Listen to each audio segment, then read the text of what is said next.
ఒక్కసారి కొమ్మూరి గోల్డ్ కి కాల్ చేయండి. తాకట్లో ఉన్న మీ బంగారాన్ని విడిపించి మార్కెట్ ప్రైస్ కి వాళ్ళు కొనుక్కుని మిగతా డబ్బులు మీకు ఇచ్చేస్తారు. రైట్, బ్రేకింగ్ న్యూస్ చూస్తున్నాం మనం టీవీ స్క్రీన్ పై. అమర్ రాజా గ్రూప్ సిఎండి మాజీ ఎంపీ గల్లా జయదేవ్ కు ఆంధ్రప్రదేశ్ క్షమాపణ చెప్తోందని మంత్రి నారా లోకేష్ అన్నారు.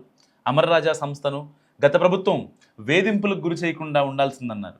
ఈ మేరకు ఎక్స్లో లోకేష్ ఒక పోస్ట్ చేశారు. గడిచిన 4 దశాబ్దాలుగా అమర్ రాజా కేవలం ఆంధ్రప్రదేశ్ సాధించిన అతిపెద్ద పారిశ్రామిక విజయాల్లో ఒకటిగానే కాకుండా అంతకు మించి నిలిచిందన్నారు. ఈ సంస్థ ప్రపంచ స్థాయి ఉత్పాదకతను క్రియేట్ చేసి వేలాది మందికి ఉద్యోగాలు అందించిందన్నారు. చిత్తూరుతో పాటు ఆంధ్రప్రదేశ్ పేరును భారతదేశమంతటా ప్రపంచవ్యాప్తంగా చాటి చెప్పింది. గత ప్రభుత్వం ఈ సంస్థను వేధింపులకు గురి చేయకుండా ఉండాల్సిందన్నారు.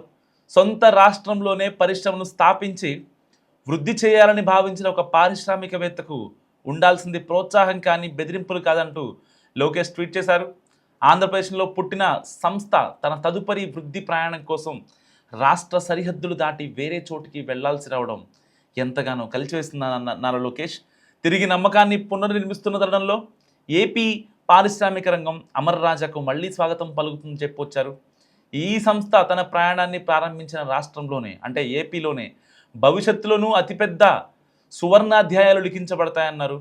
అమర్ రాజా కోసం ఏపీ తలుపులు ఎల్లప్పుడూ తెరిచే ఉంటాయన్నారు నారా లోకేష్. ఎందుకంటే గడిచిన 5 ఏళ్లలో ఆల్మోస్ట్ వైసీపీ గవర్నమెంట్ ఉన్నప్పుడు 2019 నుంచి 2024 మధ్య సో ఇక్కడ అమర్ రాజా పైన వేధింపులు జరిగాయి. వాళ్ళకి కంపెనీ సంబంధించి కావచ్చు, మ్యాన్ పవర్ విషయంలో కావచ్చు, అనుమతుల విషయంలో కావచ్చు, సో ప్రతిదీ చాలా అంటే ఆల్మోస్ట్ కొన్ని దశాబ్దాలుగా ఆ సంస్థ చిత్తూరులో ఉంటున్నా సో ఎప్పుడూ లేనిటువంటి అభ్యంతరం 2019 నుంచి 2024 మధ్య రావడం నిజంగా బాధాకరం అంటూ కూడా అప్పట్లో గల్లా జయదేవ్ ట్వీట్ చేశారు. సో వీటన్నిటి తర్వాత ఇప్పుడు అయితే తెలంగాణలో కొత్తగా నిర్మిస్తున్నటువంటి ఫ్యూచర్ సిటీలో అమర్ రాజాకు రేవంత్ సర్కార్ ఒక స్థలం కేటాయించింది.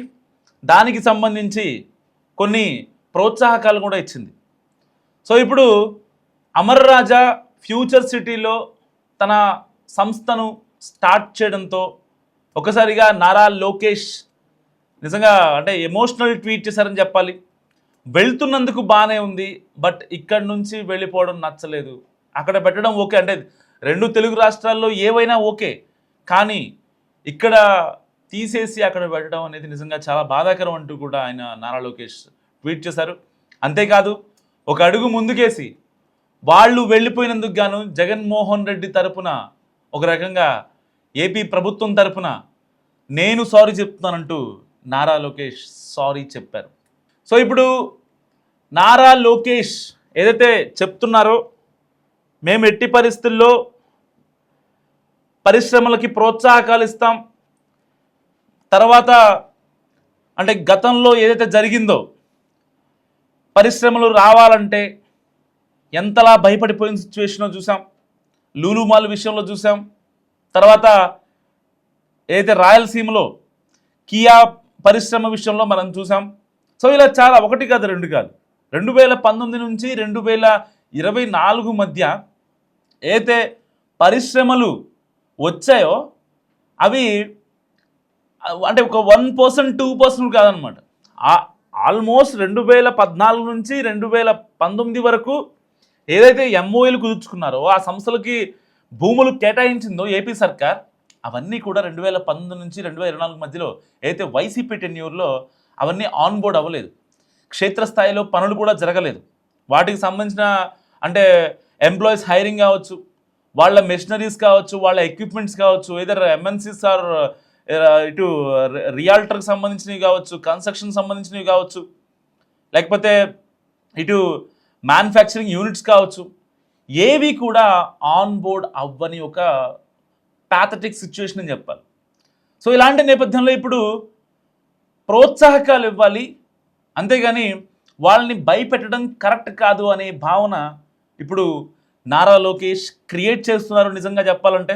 ఎందుకంటే ఆయన గడిచిన 2 ఏళ్లలో ఆయన చేస్తున్నటువంటి అంటే పరిశ్రమల కోసం రాయల్ ఎన్ఫీల్డ్ కావచ్చు, అమెజాన్ డేటా సెంటర్ కావచ్చు, ఇలాంటివి ప్రతిష్టాత్మకమైన కంపెనీల్ని ఆంధ్రప్రదేశ్ వైపు లాక్కోవడం కోసం ఆయన చేస్తున్నటువంటి ఆ కష్టం నిజంగా అందరిలో అంటే ఆ, ఒక ఒక ఐటీ మినిస్టర్గా ఇటు సాఫ్ట్వేర్ కంపెనీస్ కావచ్చు, ఒక ఐటీ మినిస్టర్గా ఇటు సాఫ్ట్వేర్ కంపెనీస్ కావచ్చు, అన్ని రకాల కంపెనీల్ని ఆంధ్రప్రదేశ్ వైపు తిప్పడంలో నిజంగా నారా లోకేష్ చాలా కీలక పాత్ర పోషిస్తున్నారని చెప్పాలి.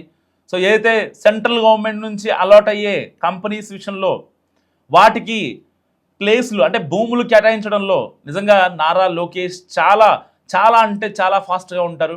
సో వాటికి వెంటనే భూములు కేటాయించేసి వేరే రాష్ట్రం రియాక్ట్ అవ్వడానికి ముందే ఇతను రియాక్ట్ అయ్యి ఆకి సంబంధించినటువంటి ఏదైతే కేంద్ర ప్రభుత్వం రిలీజ్ చేస్తుందో ఆ సంస్థకు ఉద్యోగాలు కావచ్చు, ఆ సంస్థ మన ఏపీలోనే ఉంటే బోల్డ్ అంత ప్లేస్ ఉంది, ఆ ప్లేస్ని ఎందుకు యూటిలైజ్ చేసుకోకూడదు అనే భావన నిజంగా ఆయనలో ఉంది. సో దీనికి సంబంధించి ఎవరైతే పారిశ్రామికవేత్తలు ఉంటారో ఇక్కడ మన దగ్గర ఉండే పారిశ్రామికవేత్తలు బయటికి వెళ్ళడం కొంచెం బాధాకరం అంటూ కూడా ఆయన మాట్లాడడం జరిగింది. ఏదేమైనా నేను ఆంధ్రప్రదేశ్ తరపున గతంలో జరిగిన దానికి సారీ చెప్తున్నానంటూ ఆయన అఫీషియల్గా సారీ చెప్పడం నిజంగా అందరిలో ఇప్పుడు అంటే ఒక అడుగు అంటే రాష్ట్ర ప్రగతి కోసం ఇంతలా ముందుకు వెళ్తారా, అతను తగ్గించుకుంటారనే భావన కూడా చాలా మందిలో వినిపిస్తుంది.